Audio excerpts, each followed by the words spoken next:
Have you ever wondered how central banks pull the levers to keep our economy humming along smoothly?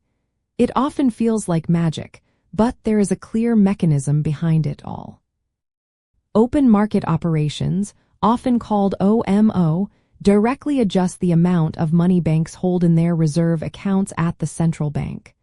When the central bank buys government securities from commercial banks, it increases bank reserves. Conversely, when it sells securities, it decreases bank reserves. The core mechanism is straightforward. When the central bank, like the Federal Reserve in the United States, purchases a treasury bond from a commercial bank, it pays for that bond by crediting the commercial bank's reserve account. This instantly adds money to that bank's reserves. These excess reserves then enable the commercial bank to make more loans, which in turn expands the money supply in the economy. The opposite occurs during a sale. When the central bank sells a bond, the commercial bank pays for it by drawing down its reserve account, reducing the amount of money it has available for lending.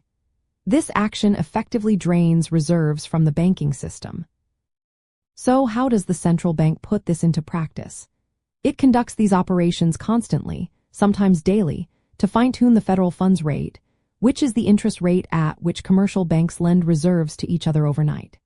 By buying securities, they inject reserves, increasing the supply of reserves and putting downward pressure on the federal funds rate. By selling securities, they withdraw reserves, decreasing the supply and putting upward pressure on the rate. This continuous adjustment ensures that the actual federal funds rate stays within the target range set by the central bank's Monetary Policy Committee. It is important to recognize that open market operations are not just about adjusting reserves. They are the primary tool for implementing monetary policy and influencing the broader economy. These operations can be either temporary, like repurchase agreements where securities are bought with an agreement to sell them back, or permanent, involving outright purchases or sales.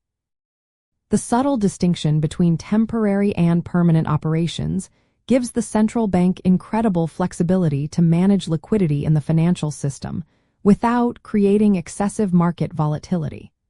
Understanding this nuance reveals the central bank's sophisticated toolkit for maintaining economic stability.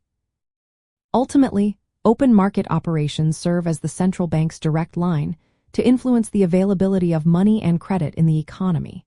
By precisely managing bank reserves through buying and selling government securities, the central bank guides interest rates and thereby impacts everything from consumer borrowing costs to business investment decisions.